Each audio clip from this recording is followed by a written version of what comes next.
सो hi everyone, नमस्ते, good morning. आज 10 जनवरी है। आपका सीए फाइनल, सीए इंटर का रिजल्ट आया होगा। बहुत अच्छी बात है। अगर आपने रिज़ल्ट देख लिया है तो उसके लिए वीडियो के आगे जंप करिएगा। बट अगर आपने रिज़ल्ट नहीं देखा है तो बिफोर चेकिंग द रिज़ल्ट आपको कुछ कुछ चीज़ें ध्यान रखनी है, जिसमें से क्या क्या रहेगा। Try to check the result. अगर आपने रिज़ल्ट नहीं देखा है तो आप एटलीस्ट एक डियर वन के साथ, किसी एक नियर एंड डियर वन, चाहे वो आपके फ्रेंड्स हो, आपके पेरेंट्स हो, किसी के साथ बैठ के रिज़ल्ट देखिएगा, अकेले मत देखिएगा। ठीक है। Next, don't expect. कुछ भी आप एक्सपेक्ट मत करके चलिए, ठीक है। क्योंकि अगर आप एक्सपेक्ट करते हो और अगर वो एक्सपेक्टेशन पूरी नहीं होती है तो बाद में उसको डाइजेस्ट करना एक बहुत बड़ी बात हो जाएगी, ठीक। And you can try and start camera before checking the result. आप रिजल्ट चेक करने से पहले कैमरा ऑन कर सकते हैं। अगर आपको शूट करना रहेगा तो वो मत भूलिएगा, एक्साइटमेंट थोड़ी सी होल्ड करेगा, ठीक है। अब जब आपने रिजल्ट देख लिया हो और अगर आप पास हो गए हैं तो मैनी कॉन्ग्रेचुलेशंस, बहुत अच्छी बात है बेटा। Most welcome to the next phase of your life. अगर आपने सीए इंटर क्लियर किया तो आपको फाइनल के लिए और आर्टिकलशिप के लिए तैयारी करनी पड़ेगी, और अगर आपने फाइनल क्लियर कर दिया है तो फिर आप सीए बन चुके हैं। Welcome to the professional world. मिल के बात करेंगे आगे अपन कि आगे और क्या क्या कर सकते हैं सीए बनने के बाद। बाकी अब अगर आप पास नहीं हुए हैं, ठीक है, तो बेटा बहुत ज़्यादा बुरा लग रहा होगा आपको, मैं समझ सकता हूँ, बट लेट्स कीप गोइंग। अपन आगे बढ़ेंगे। Your failure does not define you. आपका फेलियर आपको डिफाइन नहीं करता। Sometimes you just have to die a little inside in order to be reborn and rise again as a stronger and wiser version of you. मैं जानता हूँ अगर आपको मैं कुछ भी बोल दूंगा ना, आपको अच्छा नहीं ही लगेगा। ये मोमेंट ही ऐसा है, इस टाइम को हमें सहन करना पड़ेगा। कई लोग आपको फ़ोन कर रहे होंगे, क्या हो गया, क्या हो गया। आपको नहीं उठाने का मन होगा, मत उठाइएगा। अपने पेरेंट्स के पास रहिए, अकेले मत रहिए। अभी ये टाइम ही ऐसा है कि सबको ख़राब लगता है। नेक्स्ट, आपको थोड़ा समय लगेगा इस चीज़ को ओवरकम करने में। हो सकता है कि आपको रोना आ जाए, आपको एकदम ही ख़राब लगे। अगर आपका ये फर्स्ट अटैम्प्ट होगा आपको बहुत ज़्यादा रोना आएगा। आई डू अंडरस्टैंड दैट, काफ़ी ख़राब लगेगा आपको। लेकिन कब तक इसको अपन ख़राब लगाते रहेंगे?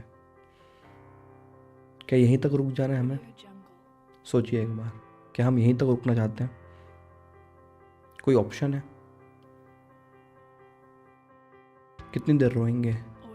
कितनी देर दूसरों से हम बात करके इंस्टीट्यूट को कोसेंगे? इससे बेटर है कि हम ये सब क्यों कर रहे हैं। हमारा अल्टीमेट गोल था कि हमें या तो इंटर का एग्ज़ाम क्लियर करना है या तो फिर सीए बन जाना है। उसके लिए सीए फाइनल एग्ज़ाम्स क्लियर करनी पड़ेंगी। तो इस बार नहीं हुआ है, कोई बात नहीं। मई 2023 में हम इसको क्लियर करके रहेंगे। इस डिटर्मिनेशन से आपको आगे बढ़ना पड़ेगा।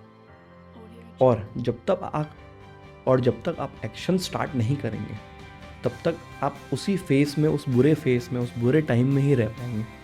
उससे बाहर नहीं निकल पाओगे।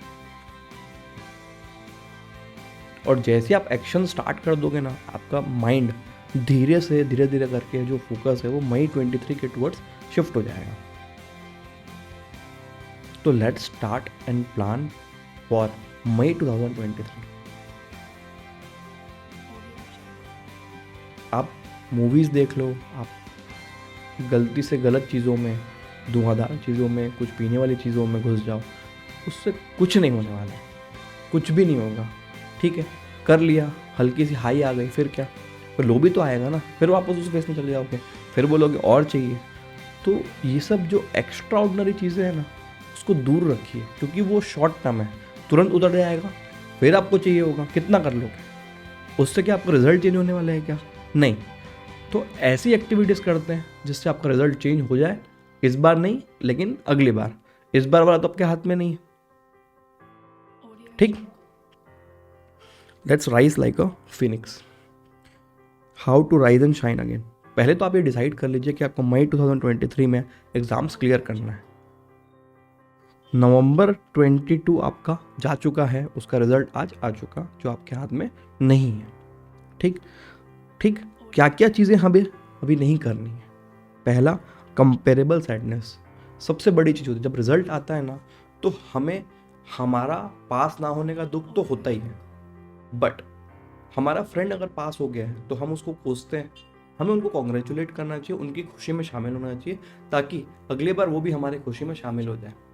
देखो तो सही कैसा दिखता है सीए बनना, एंजॉय करो उनकी भी, आपका फ्रेंड है वो जिसको आप कंपेयर कर रहे हो, और बाकी लोग जो आपके फ्रेंड वेंड नहीं उनसे भी अगर आप कंपेयर कर रहे हो ना, बट आप दुखी रहने वाले हो, क्योंकि दुनिया में कई लोग हैं जो आपसे आगे रहने वाले हैं और कई ऐसे लोग हैं जो आपसे पीछे भी रहेंगे।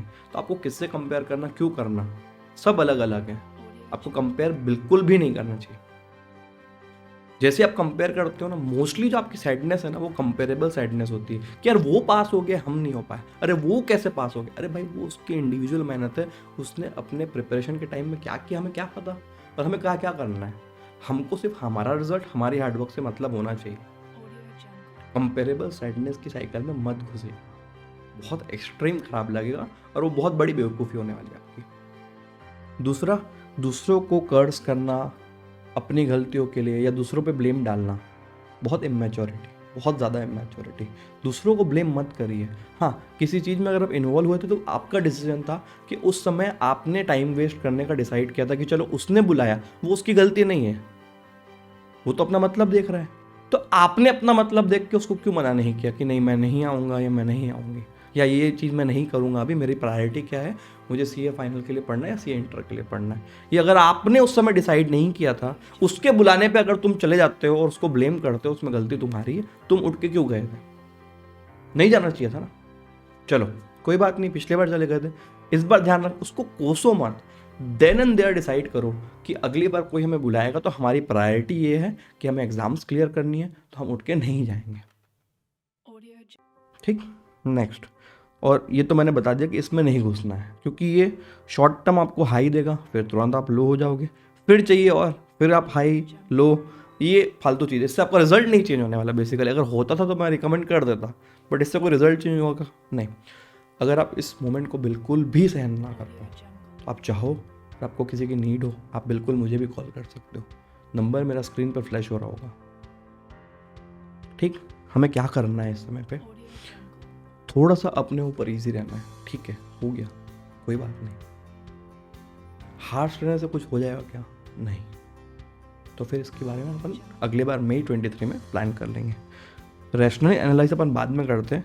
सबसे पहले अपने को सपोर्ट लेना है अपने जो डियर वंस है, अपने पेरेंट्स, फैमिली मेम्बर्स और फ्रेंड, जिनसे भी आप क्लोज हो उसका आप सपोर्ट लीजिए, बिल्कुल से लीजिए। इस समय अकेले रहने की कोशिश मत करिए। हाँ, लेकिन अगर आपको अकेले ही समझ में आती है चीज़ें तो फिर वो डिपेंड करेगा person to person. But please इस मोमेंट से बाहर निकलिए, और बाहर निकलने का एक ही तरीका है कि अगले एग्ज़ाम के लिए हमें थोड़ी सी देर में प्रिपरेशन चालू कर देनी चाहिए। जैसे जैसे हम काम करना शुरू करते हैं तो हमारा जो वो वाला दिमाग है ना, जो बुरा फील कर रहा है, तो धीरे धीरे हट जाएगा।